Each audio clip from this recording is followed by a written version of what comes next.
विद्यार्थी मित्रांनो नमस्कार। आपण इयत्ता 9वीच्या इतिहासातील 8व्या प्रकरणामध्ये इसवी सन 1961 ते सन 2000 या 4 दशकांमध्ये तसेच 21व्या शतकाच्या पहिल्या 2 दशकांमध्ये विविध क्षेत्रातील बदलांचा प्रचंड वेग अभ्यासला आहे। पूर्वी आपण आपल्या पूर्वजांनी न कल्पिलेल्या म्हणजे कल्पना न केलेल्या अनेक गोष्टी अनेक बाबी आज सत्यात उतरत आहेत, वास्तवात अनुभवत आहोत। अंतर्जालामुळे म्हणजे इंटरनेटमुळे जग माणसाच्या मुठीत आलेलं आहे। ग्लोबल व्हिलेज वैश्विक खेडे ही संकल्पना आपण अनुभवत आहोत।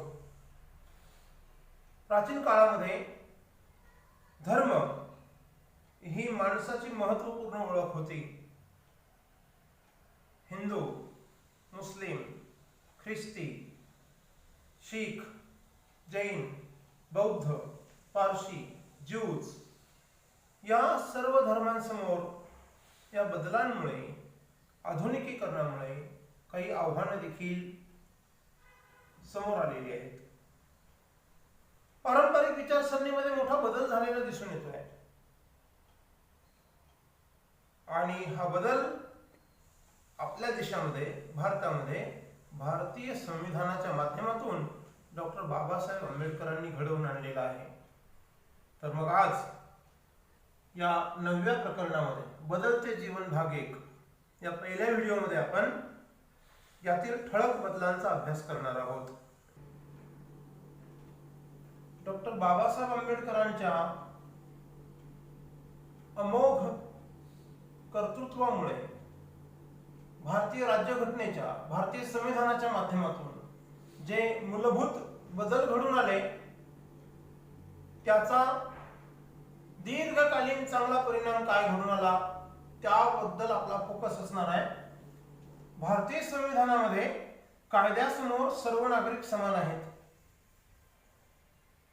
म्हणजे समतेचं समानतेचं तत्व अधोरेखित झालं।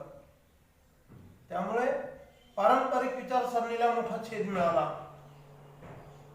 भाषण व अभिव्यक्ती स्वातंत्र्य बहाल झालं प्रत्येक नागरिकाला। याद्वारे या देशातील प्रत्येक व्यक्तीला आपले विचार प्रकट करण्याचा एक संविधानिक हक्क अधिकार मिळाला। शांततेच्या मार्गाने एकत्र जमण्याचा आणि संघटित होण्याचा अधिकार संविधानाने या देशातील नागरिकांना बहाल केला। भारतीय संघराज्यामध्ये मुक्तपणे संचार करण्याचं स्वातंत्र्य मिळालं आणि आपली भाषा, लिपी व संस्कृती जतन करण्याचा हक्क देखील भारतीय संविधानाने या देशातील नागरिकांना दिला। या सर्व संविधानिक तरतुदींमुळे वंश परंपरागत व्यवसाय मोडीत निघाले, ती कल्पना कालबाह्य ठरली आणि यामुळे जीवनाच्या सर्व क्षेत्रामध्ये मोठे बदल घडून आले। याचा परिणाम यंत्रांवर देखील झाला। ब्रिटिशकालीन रेल्वे डब्यांचे 4 प्रकार होते। भारतामध्ये ब्रिटिशांनी रेल्वे सेवा सुरू केली तेव्हा रेल्वे डब्यांचे 4 प्रकार होते। फर्स्ट क्लास प्रथम वर्ग, प्रथम श्रेणी प्रवास, द्वितीय श्रेणी सेकंड क्लास, इंटर क्लास आणि थर्ड क्लास। या तिसऱ्या वर्गातील प्रवाशांसाठी नाममात्र सुविधा होत्या। प्रवाशांकडे बघण्याचा दृष्टिकोन ब्रिटिश सरकारचा नकारात्मक होता, त्यामुळे समाजामध्ये मोठ्या प्रमाणावरती डिस्क्रिमिनेशन भेदभाव होत होते। रेल्वेने हे भारतीय समाज व्यवस्थेचं प्रतीक, नकारात्मक प्रतीक स्वातंत्र्यानंतर भारत सरकारने हे ब्रिटिशकालीन रेल्वेने निर्माण केलेलं भारतीय समाजातील विषमतेचं, नकारात्मकतेचं प्रतीक समूळपणे नष्ट करण्याचा निर्धार केला आणि 1978च्या अर्थसंकल्पामध्ये रेल्वे अर्थसंकल्पामध्ये मधु दंडवते यांनी तृतीय श्रेणीची व्यवस्था समाप्त केली। पुणे मुंबई दरम्यान सिंहगड एक्सप्रेस धावते तर मुंबई कोलकाता दरम्यान गीतांजली एक्सप्रेस धावते। या दोन्ही गाड्या वर्गविरहित गाड्या म्हणून घोषित करण्यात आल्या. स्वातंत्र्यपूर्व काळामध्ये सवर्णांना खानावळींमध्ये किंवा रेस्टॉरंट्समध्ये, हॉटेल्समध्ये मुक्त प्रवेश होता. दलितांना तो नव्हता. स्वातंत्र्यानंतर भारतीय संविधानामुळे हा भेदभावच गळून पडला. कारण कायद्यासमोर सर्व समान, नो डिस्क्रिमिनेशन ॲट ऑल. आता हॉटेलमध्ये तुम्ही कुठेही जा, तुमची जात विचारली जात नाही. सर्वांना समान तत्वाने, एकाच नियमाने मुक्त प्रवेश मिळतो. पूर्वी म्हणजे लोकशाही शासन अस्तित्वात येण्या अगोदर किंवा किंबहुना ब्रिटिश भारतात येण्या अगोदर भारतीय भूप्रदेश हा छोट्या छोट्या राज्यांमध्ये विभागलेला होता आणि राजसत्तेविरुद्ध बोलण्याचं जनतेला धाडस नव्हतं, मर्यादा होत्या. कुणी बोलण्याचं दुस्साहस केलं तर त्याला त्याची शिक्षा भोगावी लागत होती. मात्र आता लोकशाही व्यवस्थेमध्ये समाज माध्यमांद्वारे, वृत्तपत्र हा लोकशाहीचा चौथा स्तंभ मानला जातो. वृत्तपत्रांद्वारे, अलीकडच्या काळात आलेल्या सोशल मीडियाद्वारे, दूरदर्शनद्वारे नागरिक सरकारच्या धोरणांवरती आपलं मत जाहीरपणे प्रदर्शित करू शकतात, तसा त्यांना अधिकार आहे. आपल्याला न पटणाऱ्या गोष्टी आपण बोलून दाखवू शकतो. अशा रीतीने नागरिकांना शासन संस्थेबद्दल आपलं मत प्रदर्शित करण्याचा अधिकार देखील भारताच्या संविधानाने दिलेला आहे. कुटुंब संस्थेच्या बाबतीमध्ये या नवीन बदलांमुळे एकत्र कुटुंब पद्धतीचा ऱ्हास झाला, हा दुर्गामी परिणाम म्हणता येईल. पर्यायाने विभक्त कुटुंब पद्धतीला चालना मिळाली. आता याचे काही तोटे पण आहेत आणि फायदे पण आहेत. तेव्हा या संदर्भामध्ये कोण कसा विचार करतो त्यावर ते निर्भर असेल. समाज कल्याण. भारतीय संविधानामध्ये कल्याणकारी राज्याचं उद्दिष्ट नमूद करण्यात आलेलं आहे आणि हे उद्दिष्ट प्राप्त करायचं आहे. लोकशाही शासन संस्थेच्या माध्यमातून, सरकारच्या माध्यमातून कल्याणकारी राज्याचं उद्दिष्ट साध्य करायचं आहे. कल्याणकारी राज्याचं उद्दिष्ट संविधानामधून नमूद करणारा जगातील पहिला देश भारत आहे. भारतात लोकशाही शासन व्यवस्था प्रस्थापित होण्याआधी शेकडो वर्षाआधी अमेरिकेमध्ये, फ्रान्समध्ये मोठ्या क्रांत्या घडून आल्या. फ्रेंच राज्यक्रांतीमधून आणि फ्रान्सच्या संविधानामधून भारताने काही आदर्श घेतलेले आहेत. स्वातंत्र्य, समता, बंधुता ही तत्वे फ्रेंच संविधानामधून, फ्रान्सच्या संविधानामधून भारताने स्वीकारलेली आहे. अमेरिकेच्या संविधानातून आणि स्वातंत्र्य लढ्यातून देखील काही महत्त्वाच्या गोष्टी भारतीय संविधानाने स्वीकारलेल्या आहेत. इंग्लंडच्या संविधानातील काही चांगल्या गोष्टी भारताने जगातल्या भारत लोकशाही प्रजासत्ताक देश बनण्या अगोदर जगात जिथे जिथे लोकशाही शासन व्यवस्था भारताच्या आधी सुरू झाली त्या त्या देशातील चांगलं जे आहे लोकशाही शासन व्यवस्थेतलं ते सगळं सार एकत्र करून डॉक्टर बाबासाहेब आंबेडकरांनी भारताचं आदर्श, जगातलं सर्वात आदर्श असं संविधान बनवलेलं आहे. आणि या संविधानामध्ये कल्याणकारी राज्याचं उद्दिष्ट नमूद करण्यात आलेलं आहे. असा जगातील पहिला देश आहे भारत. भारतीय नागरिकांना पूर्ण रोजगार, आरोग्य सुविधा, शिक्षण व विकासाची संधी देणं किंवा बहाल करणं हे समाज कल्याण कार्यक्रमाचं उद्दिष्ट निश्चित करण्यात आलेलं आहे. भारतीय समाजामध्ये या 4 क्षेत्रामध्ये मोठ्या प्रमाणावर विषमता पूर्वी होती, ती टप्प्याटप्प्याने कमी करण्याचा प्रयत्न प्रत्येक सरकार करत आहे. आर्थिक विषमता, सामाजिक विषमता, शैक्षणिक विषमता आणि सांस्कृतिक विषमता.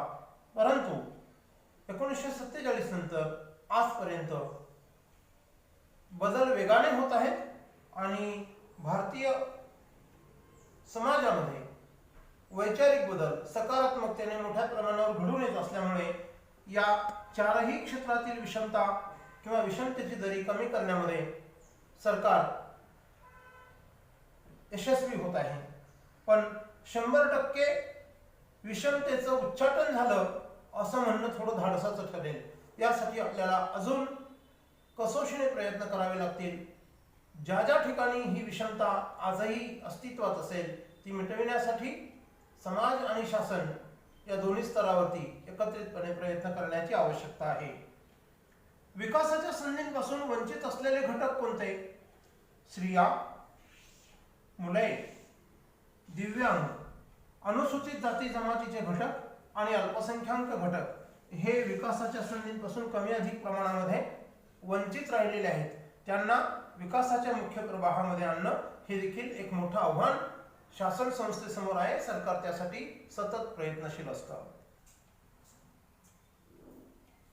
आपल्या पाठामध्ये भारत सरकारच्या समाज कल्याण खात्याची स्थापना म्हणजे समाज कल्याण मंत्रालयाची स्थापना 14 जून 1964 दर्शविलेली आहे. मात्र आंतरजालावरती जर शोध घेतला तर 1953चं वर्ष दर्शविलं जातं. ही कॉन्ट्रोवर्सी आपण तपासून पाहावी. समाज कल्याण खात्याअंतर्गत पोषण व बाल विकास, सामाजिक सुरक्षा, महिला कल्याण म्हणजे स्त्री कल्याण व विकास हे विभाग दर्शविण्यात आलेले आहे. मात्र 1985-86 मध्ये या विभागाचं विभाजन करण्यात आलं आणि यातून अनुसूचित जाती जमाती यांच्यासाठी स्वतंत्र विभाग स्थापन करण्यात आला. 98 मध्ये पुन्हा त्याचं विभाजन झालं आणि त्यानंतर 2007 मध्ये देखील नव्याने दुरुस्ती होऊन वेगवेगळी मंत्रालये स्थापन झालेली आहे. आज मी तिला ministry of social justice and empowerment, सामाजिक न्याय व सबलीकरण मंत्रालय अशा प्रकारचं मंत्रालय ज्याच्या अंतर्गत महिला आणि बाल विकास, त्यानंतर अल्पसंख्याक मंत्रालय स्वतंत्र करण्यात आलेलं आहे ज्याच्या अंतर्गत वक्फ बोर्ड अल्पसंख्याकांच्या हिताचं रक्षण करण्याची जबाबदारी स्वतंत्र मंत्रालयाकडे देण्यात आलेली आहे. तेव्हा दुर्गम भागातील म्हणजे आदिवासी जमाती यांच्या विकासासाठी आदिवासी विकास मंत्रालय, ट्रायबल डेव्हलपमेंट मिनिस्ट्री स्वतंत्र करण्यात आलेलं आहे. म्हणजे सुरुवातीच्या काळामध्ये जे समाज कल्याण मंत्रालय होतं त्याचे आता 3 भाग झालेले आहेत. सामाजिक न्याय, सुरक्षा व विकास मंत्रालय, अल्पसंख्याक मंत्रालय आणि दुर्गम भागाच्या विकासासाठी ट्रायबल डेव्हलपमेंट मिनिस्ट्री, आदिवासी विकास मंत्रालय अशा 3 ठिकाणी त्याचं विभाजन झाल्याचं आपण ते नीट बघितलं पाहिजे. सध्याच्या ministry of social justice and empowerment त्याचे कॅबिनेट मंत्री आहेत थावरचंद गेहलोत आणि त्यांना त्यांच्या मिनिस्ट्रीमध्ये सपोर्ट करण्यासाठी 3 राज्यमंत्री आहेत. त्याच्यामध्ये कृष्णनपाल गुर्जर, श्री रामदासजी आठवले आणि रतनलाल कटारिया हे राज्यमंत्री थावरचंद गेहलोत यांना सपोर्ट करतात. तर अशा रीतीने हे समाज कल्याण खातं हे महिला आणि बाल विकास, सुरक्षा, पोषण या संदर्भामध्ये काम करतं. अनुसूचित जाती आणि जमाती यांची जनगणना 1971 मध्ये झाली होती. त्यानंतर अजून झालेली नाही. 1971 मध्ये देशाच्या एकूण लोकसंख्येमध्ये अनुसूचित जाती जमातीच्या लोकसंख्येचा वाटा आहे 22%. एवढ्या मोठ्या प्रमाणावरती लोकसंख्या असलेला हा घटक अत्यंत महत्त्वाचा असल्याने समाजाच्या मुख्य प्रवाहामध्ये या घटकाला आणण्यासाठी शैक्षणिक शिष्यवृत्ती, संसद, लोकसभा व राज्यसभा आणि राज्य विधिमंडळात म्हणजे विधानसभांमध्ये राखीव जागा प्रतिनिधित्व देण्यात आलेलं आहे. काही मतदारसंघ हे आरक्षित करण्यात आलेले आहे अनुसूचित जाती जमाती आणि जातींसाठी आणि अनुसूचित जमातींसाठी. शासकीय सेवेमध्ये देखील त्यांच्यासाठी राखीव जागा ठेवण्यात आलेल्या आहे जेणेकरून त्यांचा अनुशेष भरून निघेल आणि समाजाच्या मुख्य प्रवाहामध्ये हा वर्ग येईल हे उद्दिष्ट समोर ठेवलेलं आहे सरकारने. सार्वजनिक आरोग्याच्या क्षेत्रात देखील महत्त्वाचे बदल घडून आलेले आहेत. भारत सरकारचं सार्वजनिक आरोग्य मंत्रालय हे एकूण भारतीय संघ राज्यातील आरोग्य व्यवस्थेच्या सार्वजनिक आरोग्याच्या संदर्भात काम करतं. पहिल्या भारत सरकारच्या स्वातंत्र्यानंतर स्थापन झालेल्या भारत सरकारमधील पहिल्या सार्वजनिक आरोग्य मंत्री राजकुमारी अमृत कौर, तर विद्यमान आरोग्य मंत्री डॉक्टर हर्षवर्धन या दरम्यान अनेक आरोग्यमंत्री या मंत्रालयाला लाभलेले आहेत. 6व्या पंचवार्षिक योजनेमध्ये प्राथमिक आरोग्य सेवेचा कटाक्षाने विस्तार करण्याचं उद्दिष्ट समोर ठेवलं. दुर्गम भागातील आदिवासी बहुल लोक आणि ग्रामीण भागातील जनतेला वैद्यकीय सुविधा मिळण्यासाठी ग्रामीण वैद्यकीय सेवेचा देखील विस्तार करण्याचं उद्दिष्ट 6व्या पंचवार्षिक योजनेमध्ये ठेवण्यात आलेलं होतं. भारतामध्ये आरोग्याच्या दृष्टीने वैद्यकीय उपचार पद्धती 5 पद्धतींना मान्यता आहे. ॲलोपॅथी, युनानी, होमिओपॅथी, आयुर्वेद आणि निसर्गोपचार या उपचार पद्धतींच्या माध्यमातून जनतेचं आरोग्य उत्तम ठेवण्याचा प्रयत्न सरकारच्या माध्यमातून केला जातो. 1962 मध्ये तामिळनाडूमधील वेल्लूर येथील ख्रिश्चन मेडिकल कॉलेजमध्ये डॉक्टर एस गोपीनाथ यांच्या नेतृत्वाखाली ओपन हार्ट सर्जरी यशस्वीपणे करण्यात आली. त्यामुळे वैद्यकीय सेवेचं एक महत्त्वाचं दालन खुलं झालं रुग्णांसाठी. त्याचबरोबर 1968 मध्ये जयपूर फूट तंत्रज्ञानामुळे दिव्यांगांचं आयुष्य बदललं. दिव्यांगांचं आयुष्य अधिक सुकर करण्याचा प्रयत्न डॉक्टर प्रमोद सेठी आणि त्यांना सहकार्य करणारे कारागीर श्री रामचंद्र शर्मा यांनी कृत्रिम हात, पाय, नाक, कान तयार केले. त्यामुळे दिव्यांगांच्या आयुष्यामध्ये एक सकारात्मक बदल होण्यास मदत झाली. 1971 मध्ये मूत्रपिंड प्रत्यारोपण, ज्याला किडनी ट्रान्सप्लांट म्हणतो आपण, ही शस्त्रक्रिया भारतामध्ये यशस्वी झाली. पुन्हा हा बहुमान तामिळनाडूतल्या वेल्लोर येथील ख्रिश्चन मेडिकल कॉलेजला जातो. या हॉस्पिटलमध्ये डॉक्टर जॉनी व डॉक्टर मोहनराव यांनी जीवित व्यक्तीने दान केलेल्या मूत्रपिंडाचे रुग्णाच्या शरीरामध्ये यशस्वी प्रत्यारोपण केले. यामुळे भारतामध्ये इतर देशातील, अविकसित देशातील रुग्णांवर देखील ही शस्त्रक्रिया आज तागायत केली जाते. भारताने या क्षेत्रात मोठी प्रगती घडवून आणली. हा बदल अत्यंत महत्त्वाचा आहे वैद्यकीय क्षेत्रातला. 1978 मध्ये डॉक्टर सुभाष मुखोपाध्याय यांनी कोलकाता येथे टेस्ट ट्यूब बेबीच्या तंत्रज्ञानाद्वारे निःसंतान दाम्पत्यांसाठी आशेचा किरण निर्माण केला आणि दुर्गा ही पहिली टेस्ट ट्यूब बेबी जन्माला आली. अपत्य हवे असलेल्या पालकांचे प्रश्न सुटण्यास यामुळे मदत झाली. 1978 पूर्वी भारतात दरवर्षी सुमारे 60% बालके ही जन्मानंतरच्या पहिल्याच वर्षी प्राणघातक आजारांना सामोरी जात होती. त्यातल्या अनेकांना मृत्यूचा सामना करावा लागत होता. आणि म्हणून भारत सरकारच्या आरोग्य मंत्रालयाने या प्राणघातक आजारांवर मात करण्यासाठी लसीकरणाची मोहीम मोठ्या प्रमाणावर राबविली. यामध्ये प्रामुख्याने 1995 पासून पोलिओचं लसीकरण सुरू झालं आणि पोलिओ संपूर्णपणे नियंत्रणात आणण्यात भारत सरकार यशस्वी झालेलं आहे. गोवर, धनुर्वात, क्षय, घटसर्प, डांग्या खोकला अशा दुर्धर साथीच्या आजारांवरती लसीकरणाच्या माध्यमातून नियंत्रण मिळविण्यामध्ये वैद्यकीय विभागाला मोठं यश मिळालेलं आहे. अशा रीतीनं वैद्यकीय क्षेत्रातील अविरत सातत्यपूर्ण संशोधनामुळे विविध प्रकारच्या अशा दुर्धर आजारांवर वैद्यकीय संशोधकांनी, शल्यचिकित्सकांनी, वैद्यकीय क्षेत्रामध्ये जी उपकरणे लागतात ती निर्माण करणारे तंत्रज्ञ, अभियंते, हाताळणारे तंत्रज्ञ, डॉक्टर्स आणि यांना सहकार्य करणारा सपोर्ट स्टाफ, या सर्वांच्या अविश्रांत मेहनतीमुळे आपण आज दुर्धर आजारांवर, साथीच्या रोगांवर मात करण्यात यशस्वी होत आहोत. अशा रीतीने आपण या प्रकरणाच्या पहिल्या भागामध्ये संवैधानिक बदल, सामाजिक बदल, कुटुंब संस्थेतील बदल आणि सर्वात महत्त्वाचं म्हणजे सार्वजनिक आरोग्य क्षेत्रातील बदल, या ठळक बदलांचा अभ्यास या भागामध्ये केलेला आहे. या व्हिडिओच्या शेवटी दिलेला गृहपाठ आपण व्यवस्थितपणे वहीमध्ये सोडवून उत्तरं द्या, प्रश्नांची उत्तरं लिहून तो जमा करायचा आहे. यापूर्वीचे देखील गृहपाठ आपण व्यवस्थितपणे क्रमशः सोडविलेले असतील अशी अपेक्षा बाळगतो. आजचा गृहपाठ प्रश्न पहिला, रिकाम्या जागी योग्य शब्द लिहून विधाने पूर्ण करा.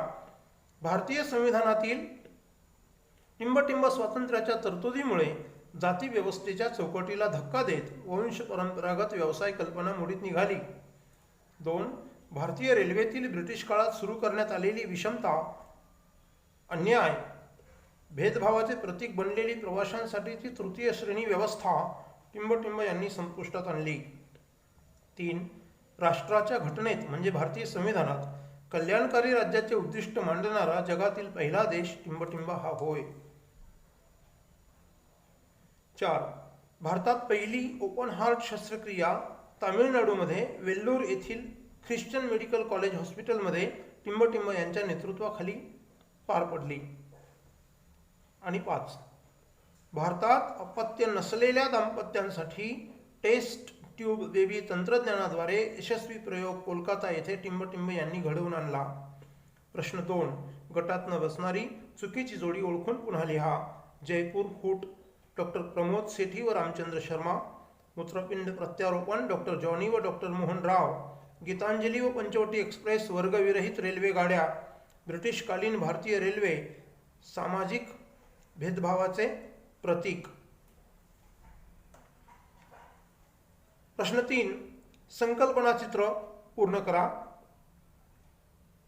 भारतीय समाजातील विषमता ज्या 4 क्षेत्रात घडून आली ती 4 क्षेत्र आपल्याला नमूद करायची आहेत.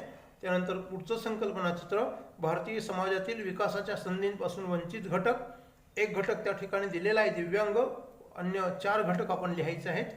नंबर 3, तिसरं संकल्पना चित्र, भारतातील प्राणघातक साथीचे आजार, 4 आजार पाठामध्ये दिलेले आहेत, व्हिडिओमध्ये देखील त्यावर चर्चा केलेली आहे, ते आपण या संकल्पना चित्रामध्ये लिहायचे आहेत. आणि शेवटचा प्रश्न, सविस्तर उत्तरे लिहा. प्रश्न 4, सविस्तर उत्तरे लिहा. स्वातंत्र्यानंतर भारतीय समाज जीवनामध्ये कोणते बदल घडून आले? आणि त्यातच दुसरा उपप्रश्न, 1960 नंतरच्या दशकांमध्ये भारतात सार्वजनिक आरोग्य क्षेत्रामध्ये कोणते महत्त्वपूर्ण बदल घडून आलेले आहेत? धन्यवाद.